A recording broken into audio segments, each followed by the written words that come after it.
Honorable member Sri MTS. अध्यक्ष महोदय, 8 मई 2020 की वो सुबह मुझे आज भी याद है, जब सुबह सुबह मुझे फ़ोन आता है और ये जानकारी मिलती है कि 16 मजदूर जो मध्य प्रदेश जाना चाह रहे थे वो ट्रेन के नीचे आकर कुचल कर मर गए। मैं जब वहाँ पर उस जगह के ऊपर पहुंचा जहां पर ये मजदूरों की मौत हुई थी, तो वहां पर पुलिस वाले थे। मैंने कहा कि कितने लोगों की मौत हुई है, ये बॉडीज कहां पर किस अस्पताल के अंदर ले जाया गया है। तो मुझे बताया गया है कि ये लाशें अभी भी वहीं पर पड़ी हुई है। लाशों का मतलब ये था कि छोटे छोटे गोश्त के टुकड़े वहां पर पुलिस वाले थैलों के अंदर भर रहे थे। ये हालत थी। उस दिन टेलीविजन के ऊपर यह खबर चलाई गई कि एक्सीडेंट के अंदर 16 मजदूरों की मौत हो गई। लेकिन मैं उस दिन भी कहा था, एक बार फिर से आज यहाँ पर दोहराता हूँ कि वो एक्सीडेंट नहीं था बल्कि हत्या थी, और वो हत्या के जिम्मेदार हम सब लोग हैं जिन्होंने इन मजदूरों को सड़कों के ऊपर छोड़ दिया था। ये महज एक इत्तेफाक हो सकता है कि उसी दिन अखबार के अंदर ये खबर आई थी कि विदेशों में रहने वाले जो भारतीय हैं उनके लिए विशेष प्लेन चलाए जाएंगे। क्या ये मजदूरों को हमने मरने के लिए सड़कों के ऊपर इसलिए छोड़ दिया था कि इनकी याद हमें सिर्फ इलेक्शन के वक्त में आती है, और इनके लिए जो विदेशों के अंदर रहते हैं उनके लिए विशेष फ्लाइट्स का प्रबंधन किया गया था। अध्यक्ष महोदय, मैं मंत्री जी से पूछना चाहता हूं, आज 6 महीने के बाद क्या हिंदुस्तान का एक भी शहर ये दावा करके कह सकता है कि हमारे पास आज पूरे वेंटिलेटर्स है, हमारा मेडिकल इंफ्रास्ट्रक्चर पूरी तरह से सक्षम है?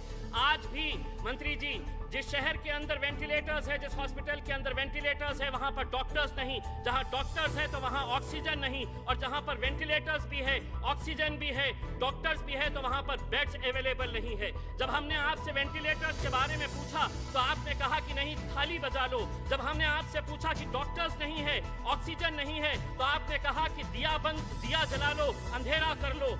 आज जब जीडीपी इतना गिर गया है तो हम सरकार की तरफ से एक फरमान सुनना चाह रहे हैं कि कब आएंगे वजीर आजम और ये ऐलान करेंगे कि अब सड़कों पर निकलो, ढोल बजाओ और ये ऐलान करो कि उठ जीडीपी। जिस तरह हमने ये कहा था कि गो कोरोना के नाम के ऊपर हमने अपना मजाक पूरे मुल्क में नहीं बल्कि पूरी दुनिया के सामने ये किया था।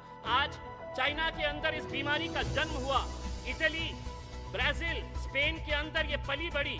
जैसे ही भारत के अंदर आई तो ये हिंदू और मुसलमान का शक्ल इख्तियार कर ली। बड़ा अफसोस होता है मंत्री जी हमें, जब इस सदन के अंदर बैठे हुए एक सांसद ये कहते हैं कि ये बीमारी इस देश के अंदर फैली तो तबलीगी जमात की वजह से फैली। अगर कसूरवार कोई था तो उसके ऊपर आपकी सरकार है, आप लीजिए उसके ऊपर कार्रवाई। लेकिन इस तरह ऐसे मौके के ऊपर जब लोगों की जानें जा रही थी, उस वक्त हम हिंदू मुसलमान कर रहे थे। सारे टेलीविजन चैनल के ऊपर यह दिखाया जा रहा था कि यह बीमारी हिंदुस्तान के अंदर फैली है तो एक तबलीगी जमात की वजह से फैली है। अगर किसी की तरफ से कोई गलती थी तो आप बोलिए, आपकी सरकार है। लेकिन हम आपको ये कहना चाहते हैं मंत्री जी, प्लीज कंक्लूड। एक 2 मिनट। अध्यक्ष महोदय, आज हमें मालूम है कि संकट गहरा हुआ है। हम सरकार का पूरी तरह से साथ दे रहे।